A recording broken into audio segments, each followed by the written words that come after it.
G7 ഉച്ചകോടിക്കിടെ American president Donald ട്രംപും പ്രധാനമന്ത്രി നരേന്ദ്രമോദിയും നാളെ ഉഭയകക്ഷി ചർച്ച നടത്തും. വ്യാപാര കരാർ മുതൽ പശ്ചിമേഷ്യൻ യുദ്ധം വരെ ചർച്ചയാകും.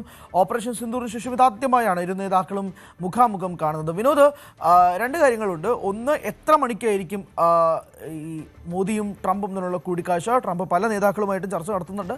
കൂട്ടത്തിൽ മോദിയെ കാണുന്നു എന്നുള്ളതാണ് വൈറ്റ് ഹൗസിന്റെ സ്ഥിരീകരണം. അതൊന്ന്. രണ്ട്, ഏകദേശം ഒരു 16 മാസങ്ങളായി മോദിയും ട്രംപും തമ്മിലുള്ള കൂടിക്കാഴ്ച നടന്നിട്ട് ഈ വ്യാപാര കരാർ മാസങ്ങളായി നീണ്ടു നിൽക്കുന്ന ചർച്ചകളാണ്. ഒരു തീരുമാനം ഉണ്ടാകുമോ ഇത്തവണത്തെ കൂടിക്കാഴ്ചയിൽ? എന്തെങ്കിലും പ്രതീക്ഷിക്കാമോ? ഇത്തരമൊരു യൂറോപ്യൻ സന്ദർശനത്തിനാണ് ഇരു നേതാക്കളും കൂടിക്കാഴ്ച നടത്തുന്നത്. മാത്രമല്ല, ഹരി പറഞ്ഞതുപോലെ തന്നെ ഇതിൽ പ്രധാനപ്പെട്ട രണ്ട് കാര്യങ്ങൾ. അതിൻ്റെ താരിഫുമായി ബന്ധപ്പെട്ട ഒരു വശം, അത് നേരത്തെ തന്നെ താരിഫ് യുദ്ധം എന്ന നിലയ്ക്ക് അമേരിക്ക ഇന്ത്യക്ക് നേരെയും ചൈനയ്ക്ക് നേരെയും ഒക്കെ തന്നെ പ്രയോഗിച്ച ഒരു കാര്യമാണ്. ബ്രസീലിന് നേരെയും ഒക്കെ തന്നെ അങ്ങനെ 50% അതിനപ്പുറത്തേക്ക് പിന്നെ 100% എന്ന നിലയ്ക്കൊക്കെ താരിഫ് പ്രഖ്യാപനങ്ങൾ ഉണ്ടാകുന്ന ഒരു സാഹചര്യം.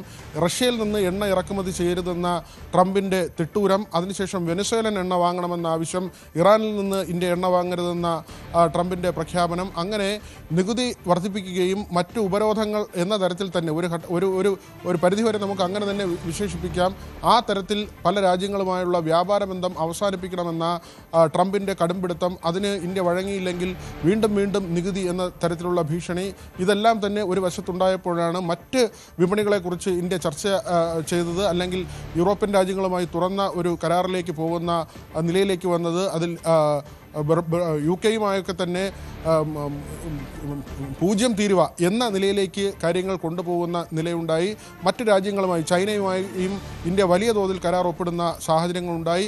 ഈ ഒരു ഘട്ടത്തിലാണ് വീണ്ടും താരിഫിൽ കുറവ് വരുത്തിക്കൊണ്ടുള്ള പശ്ചിമേഷ്യൻ യുദ്ധത്തിൻ്റെ സാഹചര്യത്തിലാണ് ട്രംപ് അങ്ങനെ ഒരു തീരുമാനമെടുത്തത്. റഷ്യയിൽ നിന്ന് എണ്ണ വാങ്ങാൻ അനുവദിക്കുകയും പിന്നീട് അതിൻ്റെ ദിവസം നീട്ടി നൽകുകയും ചെയ്തു. പക്ഷേ ഇപ്പോൾ ഇന്ത്യ കൃത്യമായി വ്യക്തമാക്കിയിട്ടുള്ളത്, നമ്മുടെ വിദേശകാര്യമന്ത്രി അടക്കമുള്ളവർ വ്യക്തമാക്കിയിട്ടുള്ളത്, അമേരിക്കയുടെ തടസ്സം ഉണ്ടായാലും, അല്ലെങ്കിൽ അവർ ഏതെങ്കിലും തരത്തിൽ അങ്ങനെ ഒരു വാണിജ്യ കരാറിന് തടസ്സം നിന്നാലും റഷ്യയിൽ നിന്ന് ഇനിയും എണ്ണ വാങ്ങും. അതിന് അമേരിക്കയുടെ തടസ്സവാദങ്ങൾ ഉണ്ടെങ്കിലും ഈ എണ്ണ വാങ്ങൽ തുടരും എന്ന കാര്യം അസന്നിഗ്ധമായി ഇന്ത്യ വ്യക്തമാക്കിയിട്ടുണ്ട്. മറ്റൊന്ന്, ഏറ്റവും ഒടുവിലായി കപ്പലിൽ 3 ഇന്ത്യക്കാർ കൊല്ലപ്പെട്ടതടക്കമുള്ള സംഭവങ്ങളുണ്ട്. അതിൽ ഇന്ത്യ നീരസം അമേരിക്കയെ അറിയിച്ചിട്ടുണ്ട്. അക്കാര്യത്തിലും ചർച്ചകളുണ്ടാകും. മറ്റൊന്ന്, AI ഉൾപ്പെടെയുള്ള കാര്യങ്ങളുമായി ബന്ധപ്പെട്ട പുതിയ വാണിജ്യ കരാറുകളുമായി ബന്ധപ്പെട്ട കാര്യങ്ങളാണ്. അക്കാര്യത്തിലും ഇന്ത്യ US ചർച്ചകൾ നടക്കേണ്ടതുണ്ട്. പശ്ചിമേഷ്യൻ സംഘർഷം തീർച്ചയായും വളരെ പ്രധാനപ്പെട്ട ഒരു കാര്യമാണ്. കാരണം നമ്മുടെ രാജ്യത്തെ സംബന്ധിച്ച് ജനങ്ങൾക്ക് മേൽ കൂടുതൽ നികുതി വന്നു ചേരുന്ന ഒരു നിലയുണ്ട്.